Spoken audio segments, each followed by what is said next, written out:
we have with us, because we're turning our attention to other things right now, discussing the xenophobia in South Africa.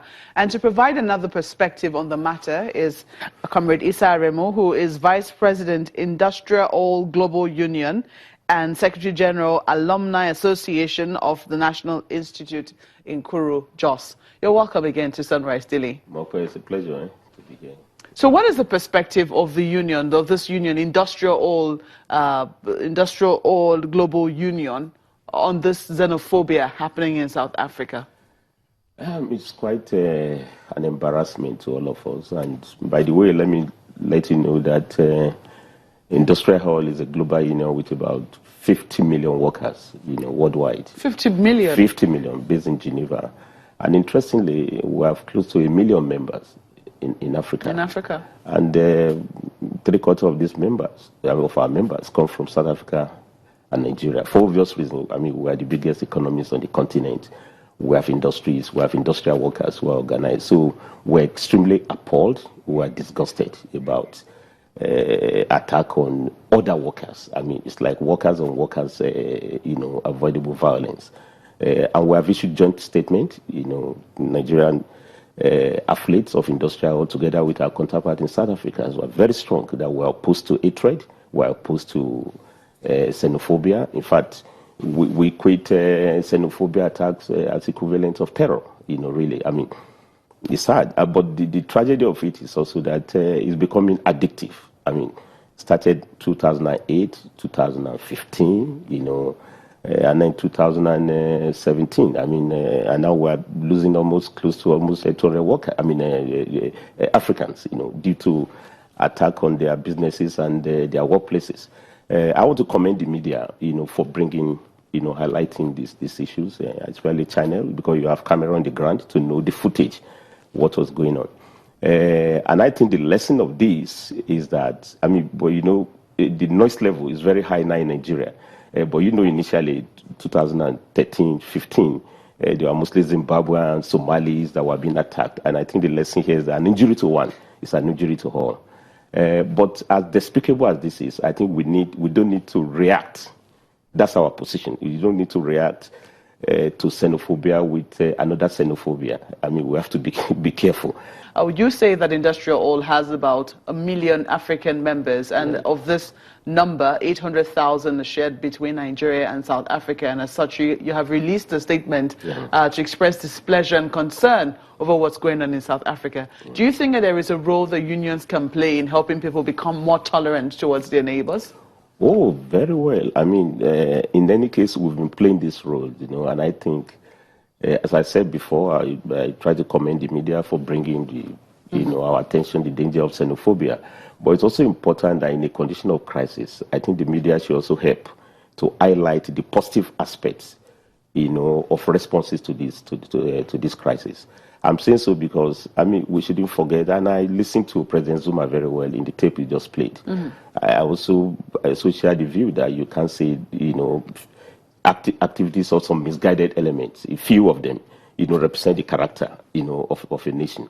COSATU, including Industrial, our global union, had been on the street to march against xenophobia. We've had joint demonstration against it. Nelson Mandela Foundation, if you go to the website, have been very strong against xenophobia. In fact, they strongly condemn the permit given to the hate group, those who want to march, on account of hate. They condemned the South African government for giving them permit to do so. Desmond Tutu Foundation, they were very loud to oppose xenophobia. So I think it's important that we highlight the positive aspect that this trend doesn't represent the mainstream of South Africa. Considering that this xenophobia seems to be stemming from economic issues, the fact that a lot of them believe that they have been deprived economically, how do you think unions can help in this regard? And that now comes to the point, and we've been saying so, with the tragedy of what is taking place in both Nigeria and South Africa. I say tragedy because, why 80 million people with abundant prosperity like Nigeria. I mean, what are our boys doing, looking for becoming hunter and gatherers of kind of miserable jobs in South Africa? Again, South Africa, the same thing. It's the same tragedy that after almost 20 years of liberation, you have close to 7 million people out of jobs. That's almost half of the working population in South Africa. The heart of jobs, desperately looking for work. Nigeria, of course, the unemployment rate is almost about 50%. That's what is dragging people. I listened to you this morning. Nigeria is going to Mali, Libya, becoming hunter and gatherers of jobs all over the world. And that's sad because, and I think this is where we must change the narrative. Unions have been saying so. These are the two biggest countries in Africa.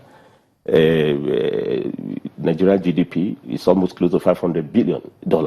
South Africa is next. I don't know what's the latest. We always compete in terms of numbers. It's about 400 billion.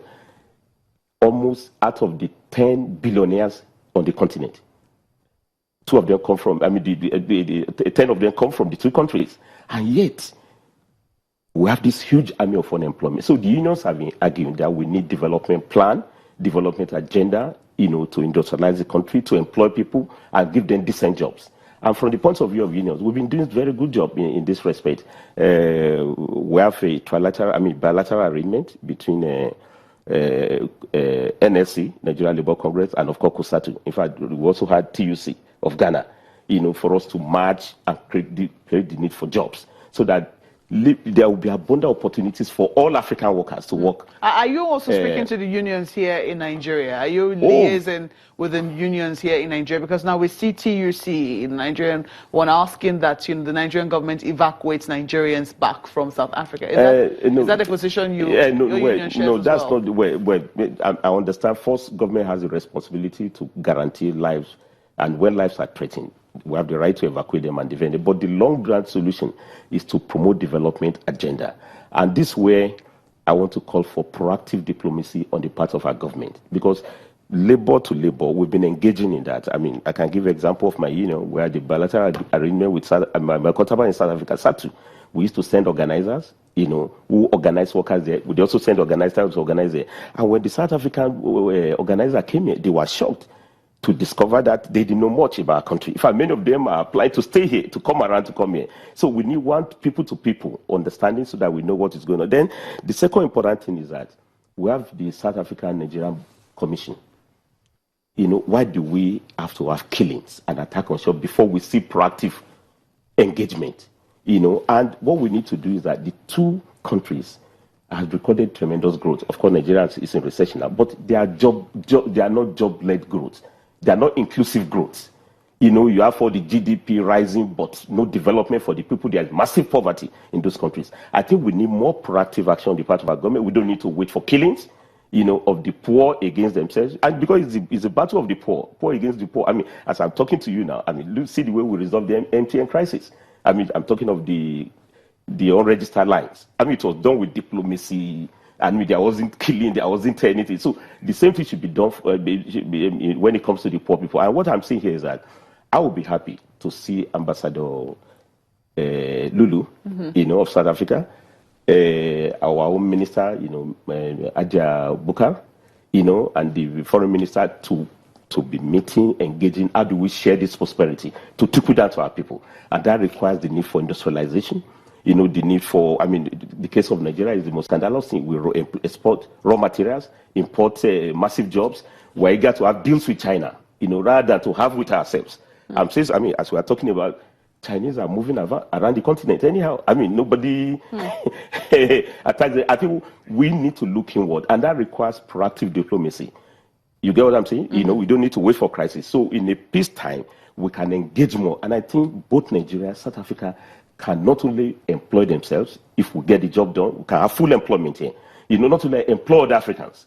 We always pride ourselves to say that we struggled to liberate South Africa, but that was a prosperous Nigeria that did that. We were very prosperous Nigerians. I wouldn't imagine that 20 years after, Nigerians will be looking for jobs in Ghana, in Togo, in Libya, in this. So we should change the narrative to the point that let's promote the best of ourselves. And I think African Day is coming up on 25th. We are planning a big outing to really march against xenophobia and work out and promote development plan that will be all inclusive to employ all African workers Comrade, as much as possible. I believe that that's a very lovely place to leave it. Yeah. The fact that you're planning a march against xenophobia. We have to thank you for coming on Sunrise Daily.